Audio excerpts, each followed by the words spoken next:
my presentation is called "What Merry Christmas Really Means." That's probably what got you interested. And then the subtitle is "Joseph Pieper and a Theology of Festivity." So if that's what got you interested, then kudos to you. But thank you for coming to hear my paper on Pieper. And if you go into my office, I've got a whole shelf of books by Joseph Pieper, and people come in and they say, "Jeepers creepers, where'd you get those peepers?" So, sorry.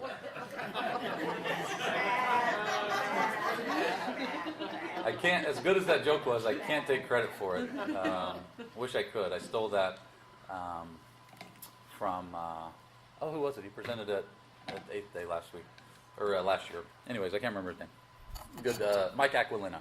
Stole that from him. So, anyways, we're going to talk about Joseph Pieper. And if you don't know about Joseph Pieper, you will be happy that you are now going to know about Joseph Pieper. And if you already know about him, that's not going to stop me from telling you about him. So, I intended to give you a handout, but I spent too much time on my talk, and I didn't get the handout done. So, sorry.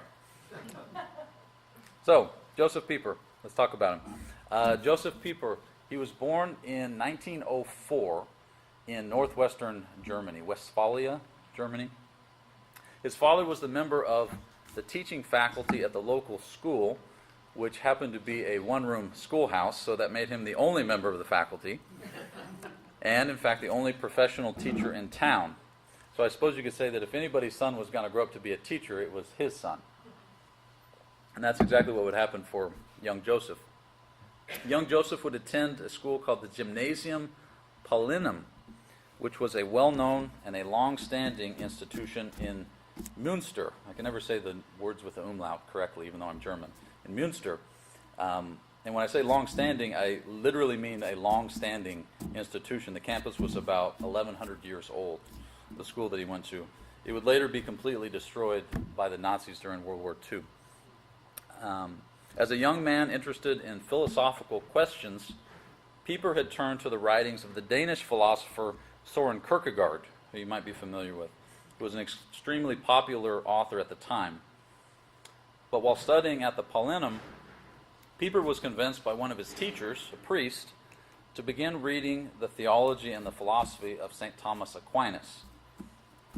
According to Herman Braun, in his essay on Pieper, Pieper's sage instructor explained that the black bread of Aquinas was more nourishing than Kierkegaard's pastries. He read his first work by the angelic doctor at age 18, which was his commentary on the prologue of St. John's Gospel. Pieper would later say that from that moment on, the work of St. Thomas would accompany him throughout his life, though he did admit to not understanding it completely. So he was very humble and honest, right? You can imagine not understanding Thomas Aquinas completely, perfectly. Interesting enough, Pieper would later translate that work into German for the first time. Right. In his late teens, Pieper would begin studies at the University of Münster, where he entered into the academic discipline of philosophy, and he enrolled in courses which were naturally taught by the theology faculty, the Catholic theology faculty, which, heaven forbid, that probably wouldn't fly very well at most state schools today, having the Catholic theology faculty teach the philosophy courses.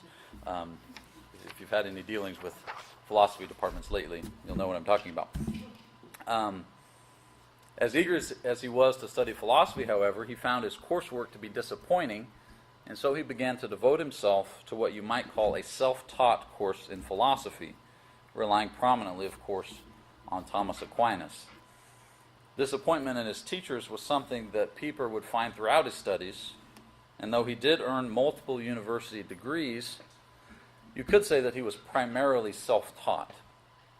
In addition to the constant influence of Thomas Aquinas, he also extensively studied the writings of Plato, which inspired his own notions, particularly of tradition and of myth. Also his critiques of contemporary relativism and sophism, and the concept of man oriented exclusively towards production and performance. This is something that's going to really shape his later writings, is this idea that the modern world tends to think of man as being only a means of production. Okay? This is getting to what we're going to talk about in terms of Christmas and celebration. On the subject of work, for example, in the Republic, Plato debates with the sophists about the essence of techne, which is the Greek word for art or craft or skill. The sophists want techne, or skill, ability, as a form of power over others, while Plato insists that techne must always be ordered to a good outside of itself and always has an essential relation to truth. To do anything well means that you must understand the objective truth of what you're doing and to see how it will serve the common good. In this Platonic sense, techne always involves one's relation to all of reality. So in other words, if my work is going to be authentic and valuable, no matter what I do for a living, if it's going to be important, it has to participate justly with the truth of things. So if I'm making chairs, that's the example that philosophers always use. If I'm making chairs, that means I have to make them so that they participate with what it really means to be a chair, with the form, if you will, to use Plato's language. So it's got to be a good chair. It can't just be a profitable chair, if you see the difference. And my work also has to correspond rightly with my fellow man, or participate with commutative justice. So it's got to be good for you as well as for me, right? And thirdly, it's got to correspond rightly with God. Okay, so everything I do has to be in right relationship with the Creator. If you're interested in that notion, D.C. Schindler wrote a really good article in Communio last year called "Work as Contemplation." All right, and some of these ideas are found there. But back to Pieper. Besides his self-education with his ancient heroes Thomas Aquinas and Plato, Pieper was influenced by several prominent contemporary teachers, such as Romano Guardini, you might have heard of. Pieper became acquainted with Guardini at the Frankish castle of Rothenfels. If you can Google the images, it's a really cool-looking place. Which, a lot of it was later destroyed, but some of it's still there. The Burg Rothenfels, which was sort of a retreat house and a liturgical center, which would later, as you might imagine, be shut down by the Nazis. But he would invite people there for retreats and have conferences for young people and things of that nature in the 20s. Pieper wrote his doctoral dissertation in part on a lecture given by Guardini in 1924, which was entitled About Classical Spirit. In August of that year, August 28th, Guardini gave a lecture on the occasion of the 700th birthday of St. Thomas. St. Thomas's feast day is January 28th, but his birthday was October 28th. So it celebrated the 700th birthday of St. Thomas. Guardini explained that Aquinas taught that reality, which is by its very nature true, is the measure of human thought and action. So reality is the focus of everything else for Guardini and for Aquinas, and later for Pieper. This work is reflected in Pieper's first book, Reality and the Good, which explains that the good is nothing other than simply that which is in accordance with the reality of things. So if something's good, it simply means it's in accordance with the reality of things. If this chair is a good chair, it's in accordance with the reality of what it means to be a chair. Okay? So we can apply that to any example that we want. In his essay entitled A Cosmopolitan Hermit, an essay on Joseph Pieper, Bernard Schumacher describes Pieper's thesis in this book, which is going to be a consistent theme throughout his work. In it, says Schumacher of Pieper, he describes that the good presupposes the true, that the good is what conforms to reality, which is to say that every good moral action has its first origin in the silent contemplation of the truth of things. For Pieper, the real is real, in other words. There's a difference between being and non-being, and reality is not just an idea or an opinion held in the mind. Okay? Reality is not just something in the mind. It's something that's true, and it corresponds with the nature of things. All right. According to Pieper, this is from his essay, The Truth of All Things, he says, the things of nature from which our mind receives its knowledge are the measure for our mind. They themselves, in turn, receive their measure from God's knowing mind. But a finite mind, like ours, is never capable of grasping all the potential knowledge offered by any existing reality. Rather, whatever is knowable in and of an object itself always and necessarily exceeds what can actually be known. So we can never know all that there is to be known about anything. Okay? We know that about people, for example, but he's saying about any idea, we can never fully exhaust that knowledge. It's always greater than what we can comprehend. In 1925, Pieper joined a group of students, which included Hans Urs von Balthasar, if you've heard of him. This group of students met to take courses in philosophy and theology on their own to supplement what they were receiving at university. I don't know how many groups of those there are anymore. The purpose of this program, according to Schumacher, was to make up for a certain inability of the universities to form true thinkers. All right? So there was a deficiency even 90 years ago in this understanding of forming the ability to really think rather than to just learn information. Right? It was here that Pieper began to challenge the way that scholastic philosophy was often taught and to develop a synthesis between historical and systematic findings. One of his professors helped the young philosopher to understand that the real cannot be enclosed with any system of thought whatsoever, because it continually opens up towards something more that goes beyond it, arriving again and again at the frontier of the mysterious. So the neo-scholastics, you might have heard of this group in the late 1800s, early 1900s, that was devoted to the teachings of Thomas Aquinas, which is good, but the problem was that they developed this really dry kind of systematic way of approaching Thomas's thought that didn't really allow for any mystical contemplation. It was just very systematic and just kind of like, okay, Thomas says this about this, and they didn't realize that Aquinas was really encouraging contemplation of mystery. He wasn't trying to define things scientifically. And so Pieper would be part of this kind of counter movement to that, as would Hans Urs von Balthasar and what would later become the Nouvelle Théologie movement out of Paris. But anyways, Pope Benedict XVI and John Paul II had some dealings with this group. But back to Pieper. Pieper then began to apply his study of philosophy to law and sociology.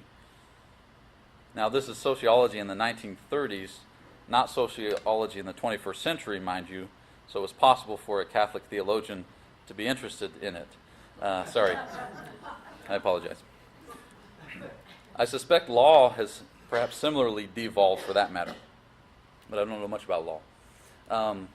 But Pieper became an assistant at the Institute of Social Research at the University of Münster in the early 1930s, and he authored several booklets explaining the idea of deproletarianization. Right? So you probably found the word proletarian in there. You might have recognized that word. So he's very interested in this idea of making society less proletarian. Pieper was interested in the distinction and the relationship, for example, between our ideas of society and community. Okay, so when we're talking about celebrations and worship, Pieper found this really important, is that there's a difference between being part of a society and part of a community. While community can be defined as those associations, usually voluntary, which are made between people with similar interests and goals. So if you're part of a community, it means that you've chosen usually to be part of that community because the people in that community have similar interests and goals to you. So it's usually voluntary. Society, on the other hand, tends to be what describes the larger arrangement of all communities. So society is all these different communities put together, right? A negative view of society considers it as a mere arrangement of mutual benefit. In other words, that we just kind of all live together because it's easier for us to live together than to all create these villages spread throughout the countryside, right? So we just live together because it's good for me, because we can share resources. But Pieper, however, views society as an authentic expression of human relationships. According to Frank Topfer, in his essay on Joseph Pieper and the Intellectual Foundations of Totalitarianism, he says that Pieper views the recognition of personhood as a structural element of society itself. In this regard, he says society has two faces. First, society is the location where the individual legitimately pursues his interests as an individual. Secondly, on the other side of the same coin, society is the place where others expressly acknowledge the fact that he exists for the sake of his own fulfillment. So society is the place that I try to seek my own fulfillment, but that can be kind of selfish. But it's also the place that everybody else in the society is called to recognize my individuality and to hopefully help me to embrace who I'm really supposed to be, right? So it's supposed to be for mutual benefit and mutual personhood. Whether or not it does that, that's another issue. Okay. In this twofold sense, personhood is the core element around which society crystallizes. So you can't have a society unless we recognize one another as persons, right? If we just become numbers, there's no real society there, is the idea. According to Pieper's more positive view of society, it can be seen that the notion of community can sometimes lead to more of a denigration of identity and freedom than can society. Topfer points out, for example, that this is exactly what happens in the National Socialist ideology, which Pieper is going to have firsthand experience with. In that case, society is identified with a racially defined community, or when civil society is replaced by a certain type of community. So this, according to Topfer, paves the way for totalitarianism.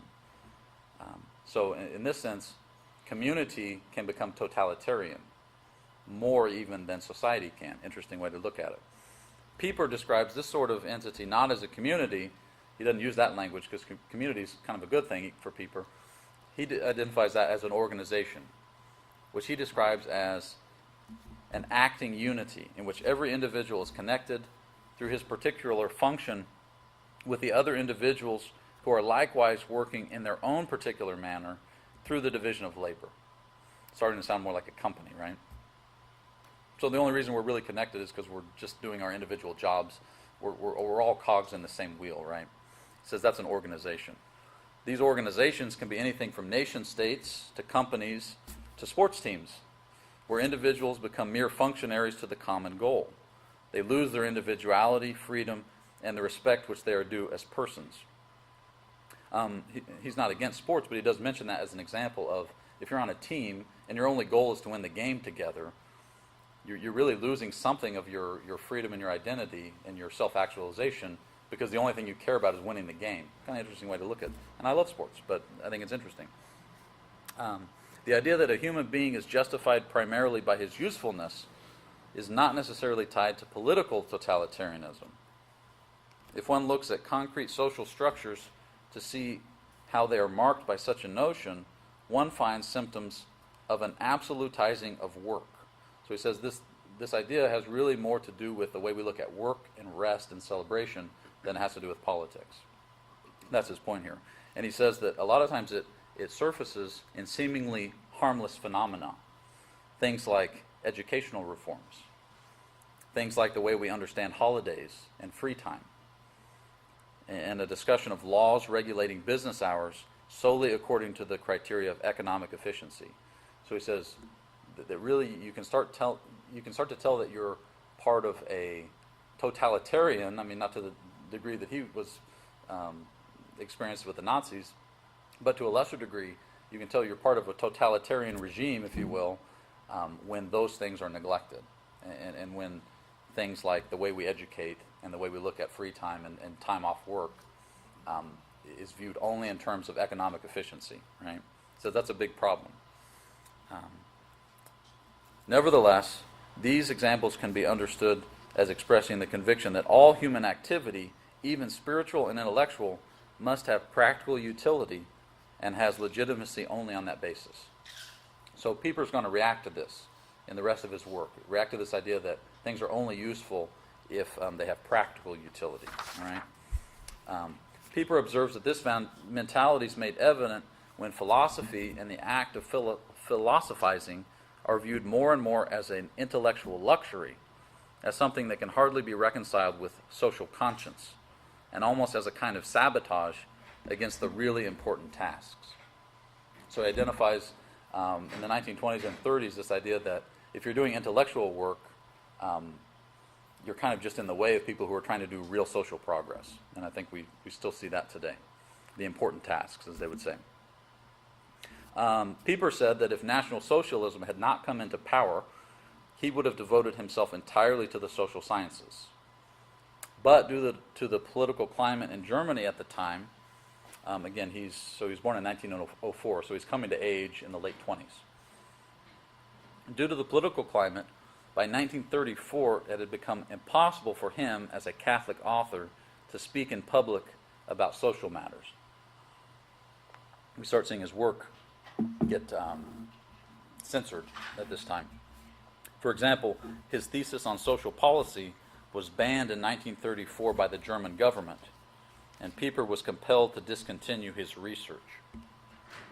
Commenting on this period in Pieper's life, Helmut Kuhn notes, quote, that the widespread temptation in Germany at that time proceeded from an equation that originated in crypto-Hegelianism. So Hegelianism is all about this kind of dialectic that one part of society needs to overcome the other part of society. It kind of leads to Marxism. Okay? This was a powerful political movement, and it was said to be of the will of the world spirit. And it kind of sounds like Nazi ideology already. For the young student of Aquinas, this sophistry, or this legitimation of opportunism in the name of history, must have fallen on deaf ears. It's not surprising, then, that Pieper's first works fell victim to the censorship of Hitler's regime.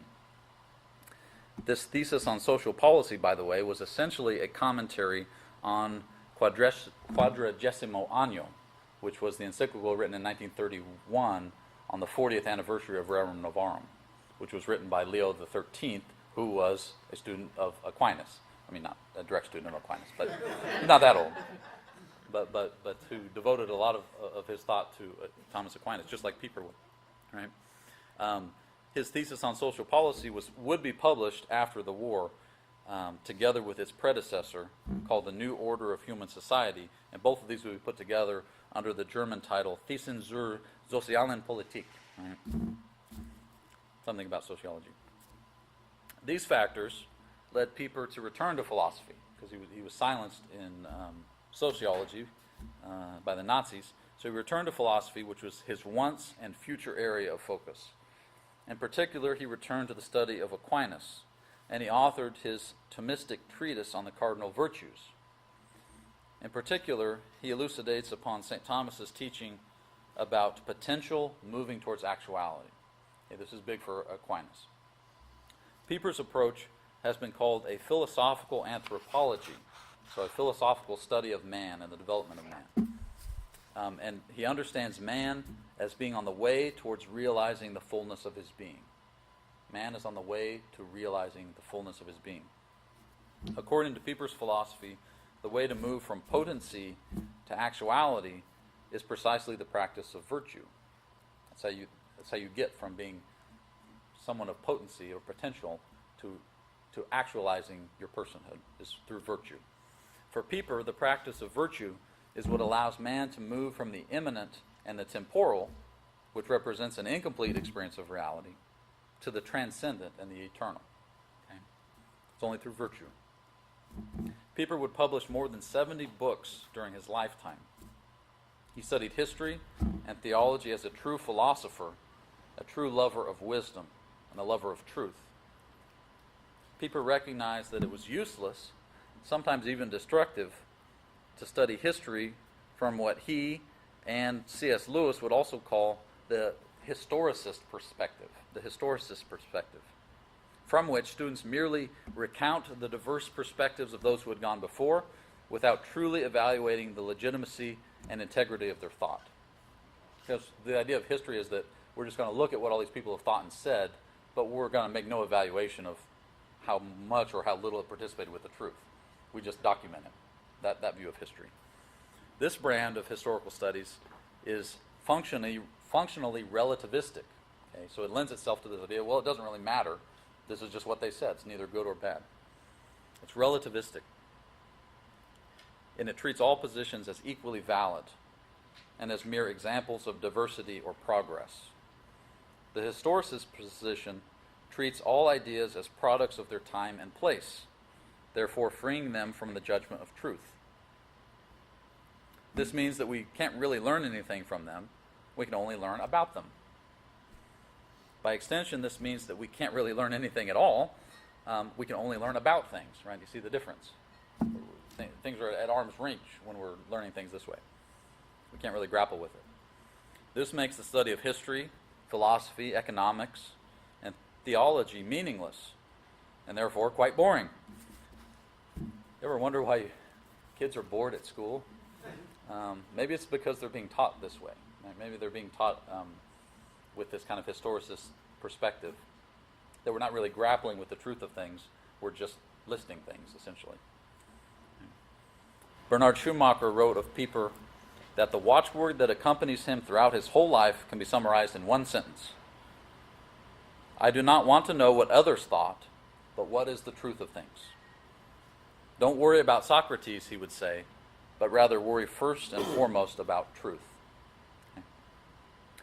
So now, with a little synopsis of who Pieper was, I want to look at a couple of his major works, which address some of his most important contributions to Catholic philosophy, particularly in terms of work, rest, celebration, and ritual. Okay. And specifically Christmas, which he talks very beautifully about. So the four I'm going to talk about, the first one is the Christian idea of man.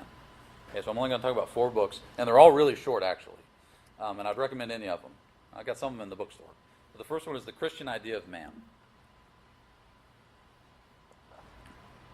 In the Christian idea of man, Pieper writes about the 4 cardinal virtues. In doing so, he makes it clear that in his perspective, morality is not really a study of law, it's really a study of man and man's proper existence. That's what we're studying when we study morality. It's not the stuff that we're supposed to do, we're studying mankind. His discourse on the virtues, as you might expect, centers on his constant emphasis on the connection between truth and being.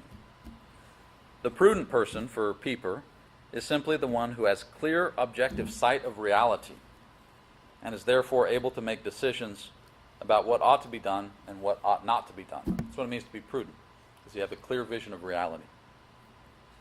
A prudent person is able to make those decisions because he's mastered the sometimes disordered constraints and compulsions of his will. Right? You've got to be able to resist those passions if you want to be able to choose those things that you see as being true. According to Pieper, only an objective person is just. Only an objective person is just. Pieper marks out the important difference between morality and moralism. Unfortunately, and this is going to be pertinent especially for us as Catholics, I think, unfortunately many Christians have fallen into moralism, and just as many, if not more, of non-Christians have fallen into the belief that Christians are moralistic. Okay, oftentimes we see that from the outside, is non-Christians say, "Oh, all you Christians are moralistic." The root of the problem, says Pieper, is that moralism separates being and duty. In other words, a moralistic person believes that we're obliged to do things which have nothing to do with who we are. That's what it means to be moralistic. That our actions have nothing to do with who we really are. For Pieper, and for Aquinas, and also for Aristotle for that matter, virtuous actions are those which flow naturally from a virtuous person. Virtuous actions are those which flow naturally from a virtuous person. There's a correspondence between doing and being. At the same time, though, Pieper recognized, unlike many moderns, that man does have the free will to turn away from what he ought to be and what he ought to do.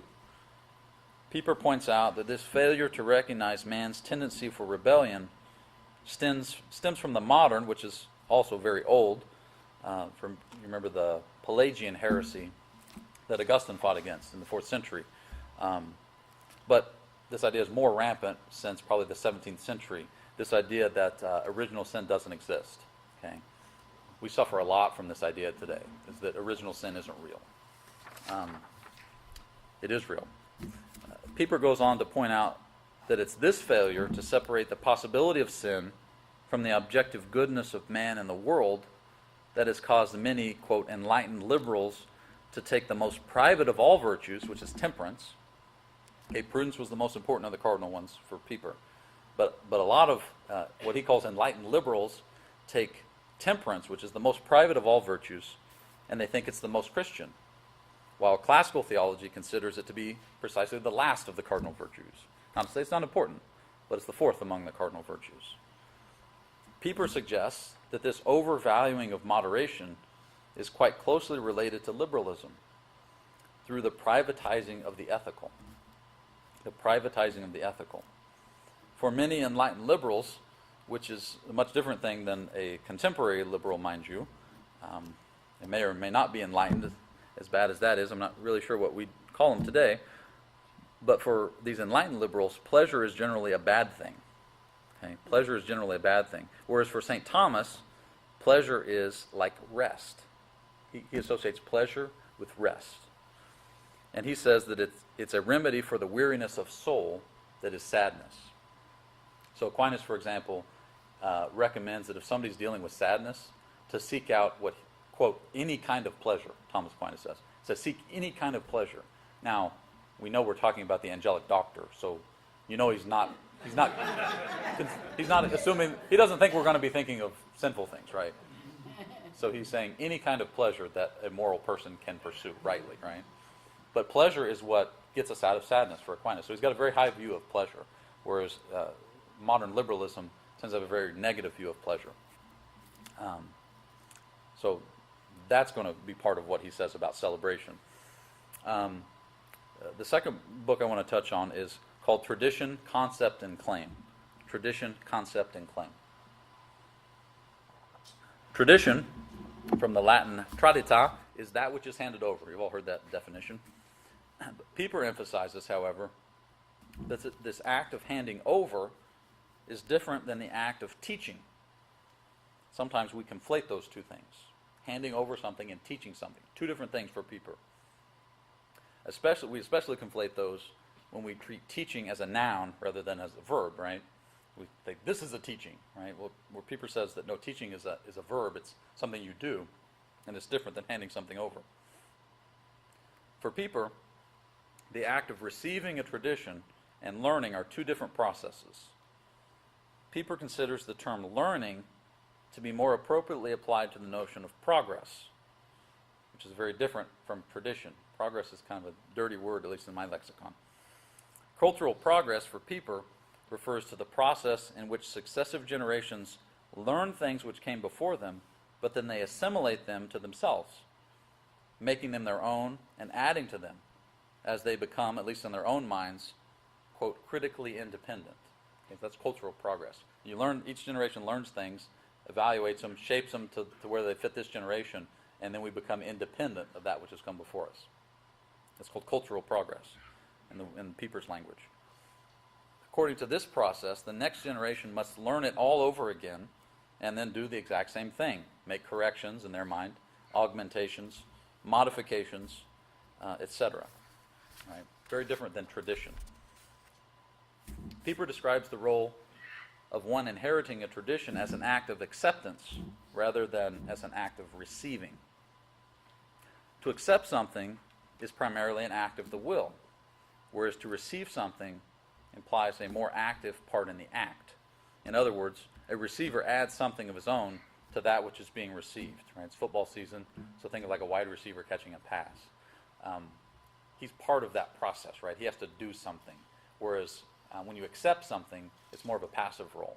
The other person's doing all the work, if you will.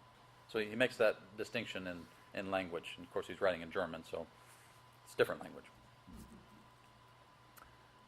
In order for tradition to take place, of course, there must be partners. One in the role of passing on, the other in the role of accepting. So think about your families, right? Speaking of the relationship between these two partners, the one who passes on and the one who accepts, Pieper suggests this. He says, whether it's a question of individuals or of generations, it must be clearly understood that they're not in a relationship of mutual influence. Okay? There's no give and take in tradition for Pieper. Strictly speaking, he says, there is no exchange of opinions. In fact, there is no exchange of any kind, not even a conversation, certainly not a dialogue, he says. End quote. The one who passes on a tradition is not the creator of the tradition, nor is he merely the temporary carrier of something external to him, nor can he assume that the activity is finished once his act of passing it on has been complete. It's not like hot potato, right? There's something different going on here. To pass on a tradition means to recognize that you've come into possession of something which is greater than you, and it has been entrusted to you so that it might be handed over and over again. All of that's implicit in the act of passing on tradition. Okay? Pieper notes that the arts can be a sort of proving ground for the authenticity of tradition. Commenting on the dynamics of artistic creativity, for example, Pieper quotes Johann Wolfgang von Goethe, who wrote this about the true artist. He says, "Every true artist should be seen as one who wants to preserve something that is recognized as holy and to propagate it seriously and prudently." So an artist recognizes something that's holy and preserves it and propagates it seriously and prudently. Every century, however, according to its nature, aspires to the secular, and it seeks to make the holy common and the difficult easy and the serious fun. He says that's our tendency, is to make the holy common, the difficult easy, and the serious fun. He says, I would have no objection to this, except that it ends up ruining both seriousness and fun, he says, I think very astutely. And you try to do that. It's no longer, it ruins things that are serious and it ruins things that are fun. In order to accept this idea of tradition, Pieper says, we must have an understanding of the human person, particularly of his nature and the dignity of his intelligence, that allows him to treat information about reality as true and valid, which cannot be, quote, verified either by his experience or rational arguments. So this is one of the problems with tradition, is if each generation thinks that they have to verify through their own experience the truth of what's handed down, it doesn't work. It says it requires a human intellect that can receive things as true, which they can't verify. Sometimes we call that faith. Right? So, where does tradition come from? For Pieper, as for Plato, tradition comes from the ancients. The ancients. Who are the ancients? To be ancient has nothing to do with chronology, nor does it have anything to do with particular genius or bold thinking. The ancients are those that are the recipients of a completely unusual gift in a completely unusual way. So for Pieper, drawing on Plato, the ancients are those that have received a completely unusual gift in a completely unusual way.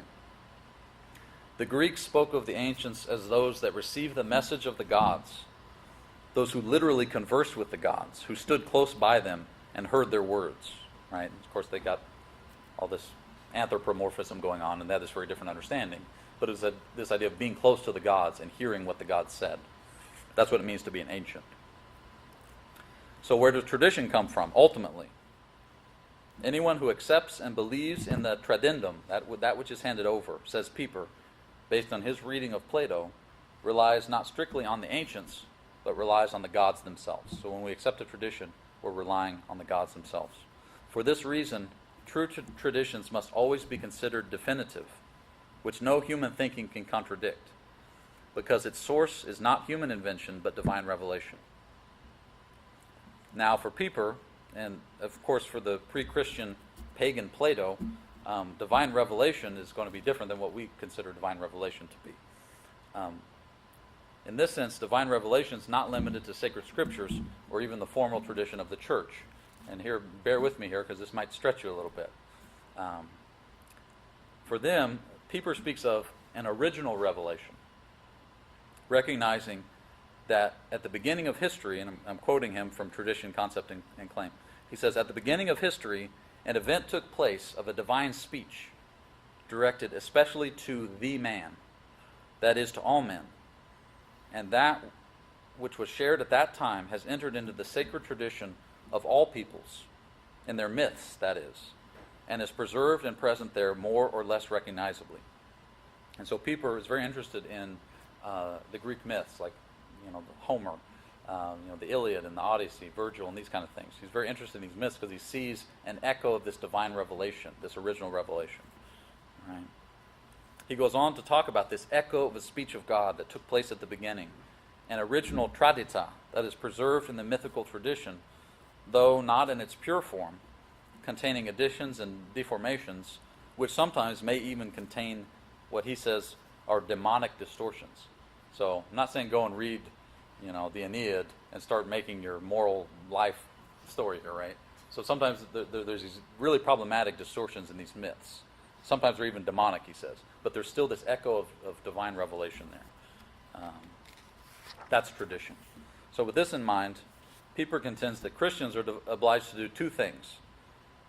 One is to recognize the dignity of the tradition present in even mythical traditions. And number two, to purify its interpretation by what he says the power of the Logos, the wisdom of God, as did the early Christians. We see this going on, for example, in the work of Tolkien, who recognized the power of myth to convey truth. And he famously called Christianity the one true myth. Right? And that sounds kind of scandalous if we don't understand what he's talking about with myth.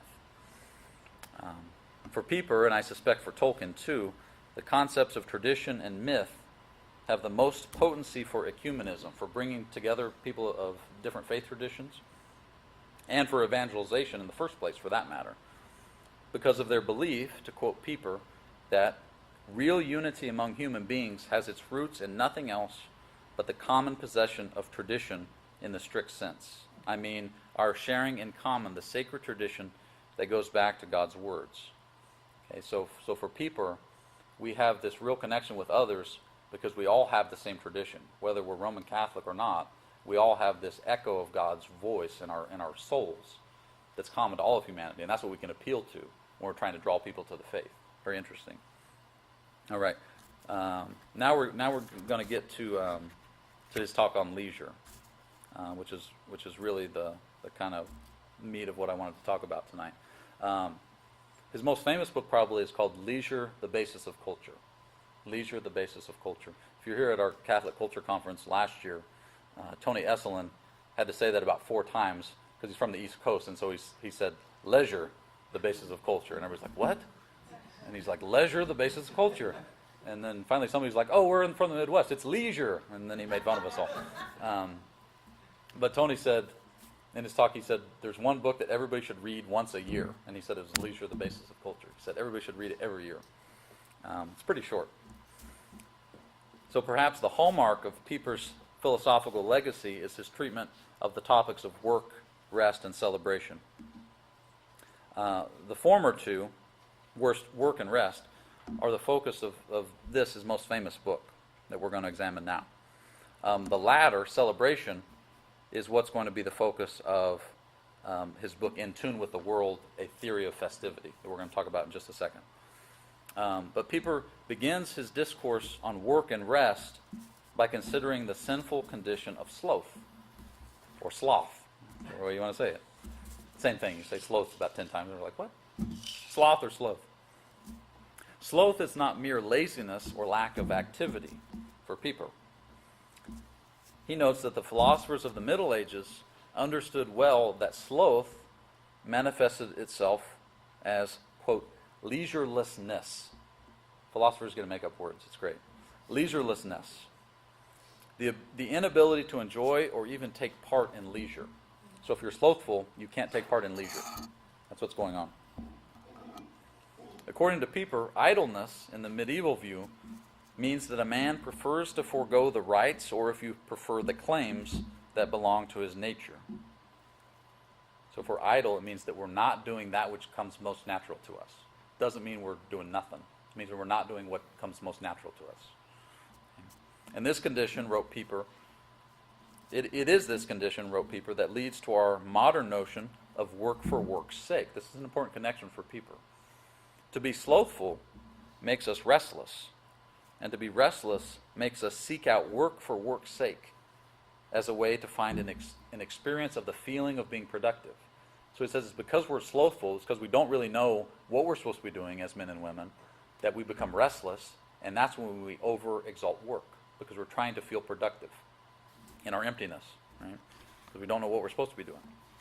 For Pieper, it's crucial to make the distinction between two very different types of thought, ratio and intellectus. Ratio and intellectus. You probably recognize the root words there. Rationality and intellect. Okay? So Pieper suggests that the way the modern world looks at productivity has influenced the way that we evaluate these two different modes of thinking. Ratio is discursive. It's logical thought which involves searching, examining, defining, concluding. That's how rational people think. Ratio is more active. Intellectus, on the other hand, refers more properly to contemplation and is primarily passive. Okay. In the West, we don't take kindly to being passive, do we? We don't like it. It's uncomfortable. But intellect is passive. Due to our overemphasis on labor, perhaps, we tend to exalt rational capabilities and to denigrate the role of contemplation. We think people who are calculated and rational are useful, while intellectual people are useless, sometimes boring to boot. Some seek to sideline contemplation and philosophy in favor of pursuits which they consider to be more important for the common good, as did the Enlightenment thinkers, for example. The Enlightenment thinkers made fun of people who wanted to do, classical theology. They said that doesn't cure diseases, right? Philosophy, for example, is the love of wisdom for its own sake. Therefore, by definition, it cannot become merely practical.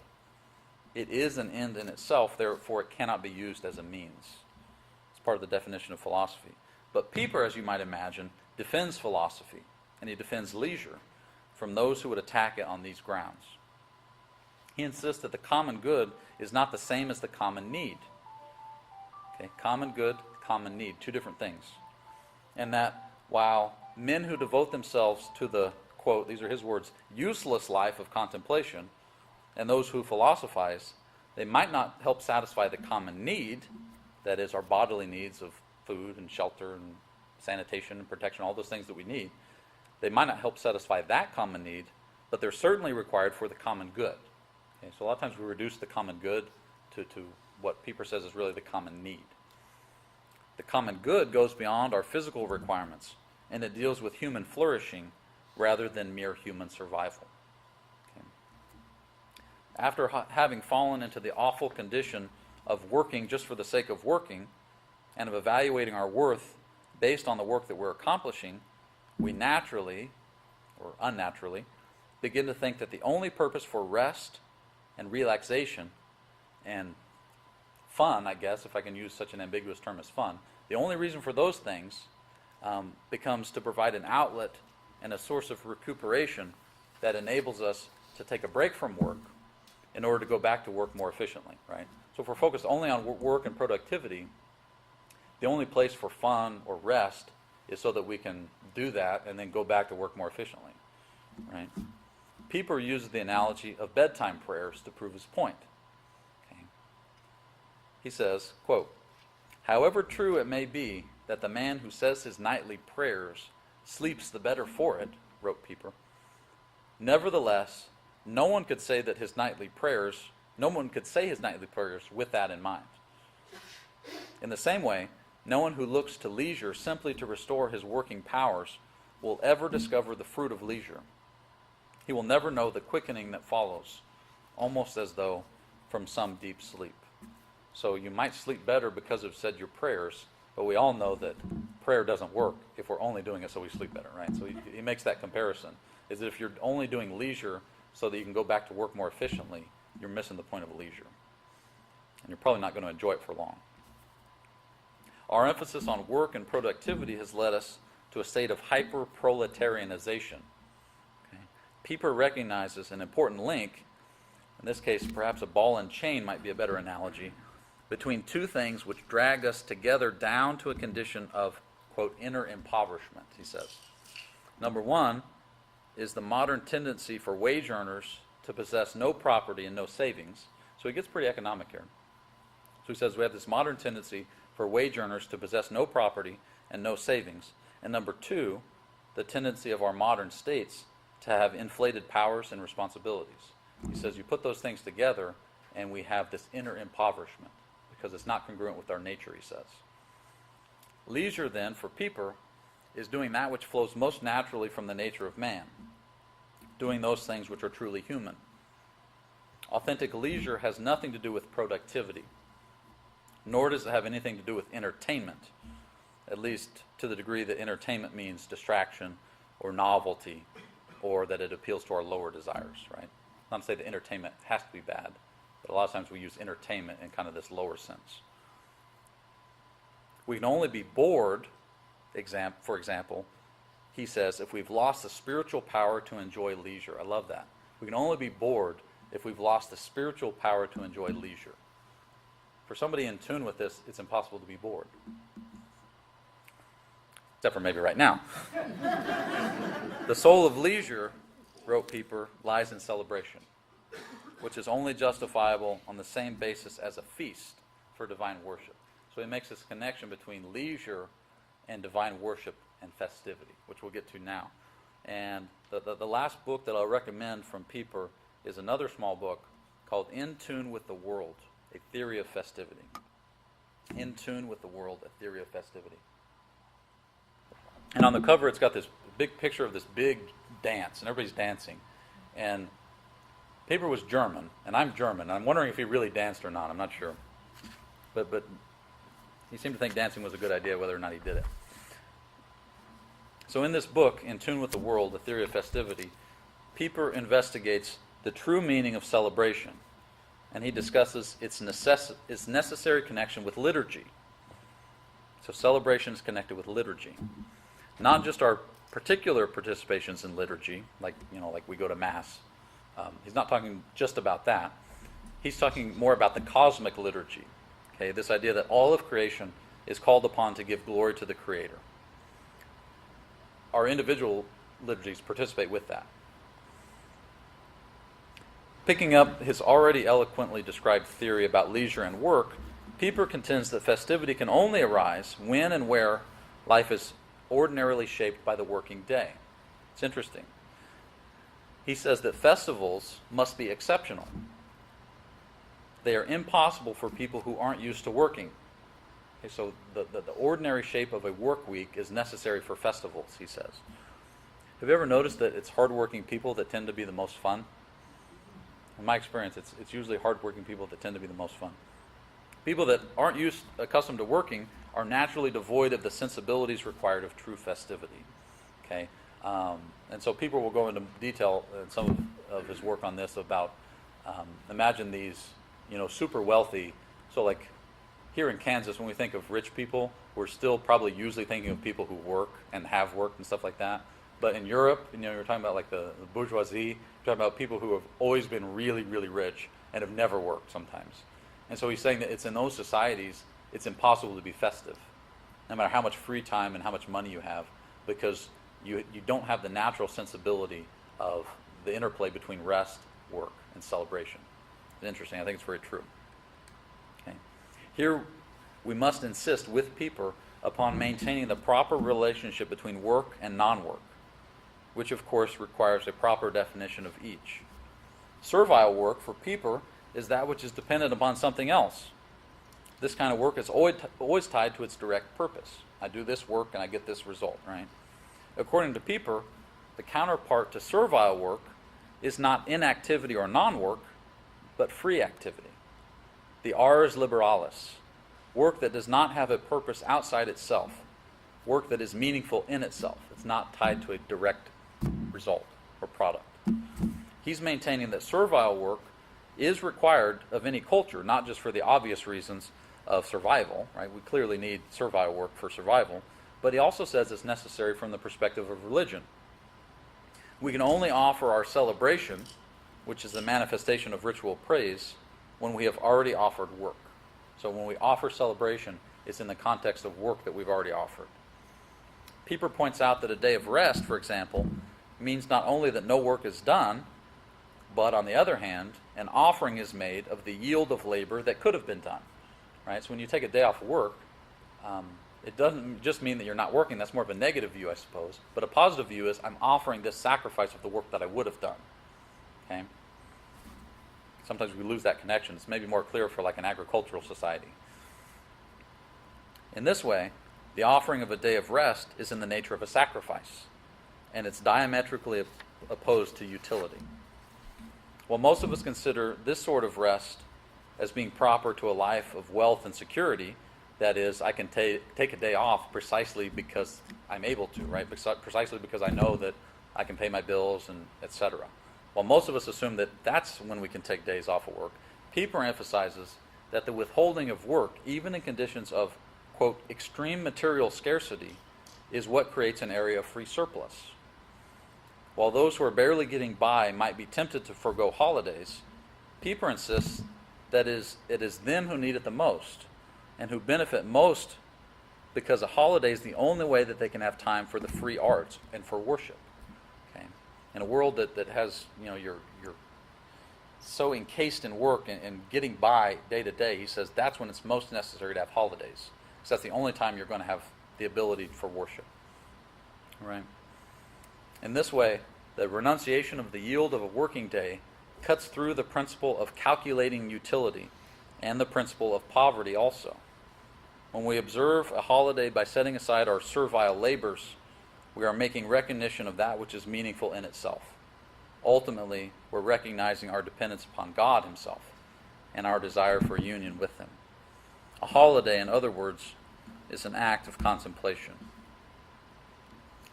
What's more, says Pieper, is that genuine celebrations are always religious. The joy we experience in celebrations proceed from a reason and a pretext for joy, which is always the same: possessing or receiving what one loves, whether actually in the present, hoped for in the future, or remembered in the past. So the only way that we can really celebrate and have joy is we're recognizing something that we have, something that's real. Okay? Celebrations don't create joy. Celebrations are a recognition of joy. Okay? In order to celebrate a festival, the celebrant must have, quote, shared in a distinctively real experience, which is the reason for joy. Celebrations only work when the community still draws glory and exaltation from the event which is being celebrated. If the attempted celebration is merely a memorial of an event that has long since receded into dead history, if there's no living connection to the event or the idea purported to be the reason for the celebration will fail.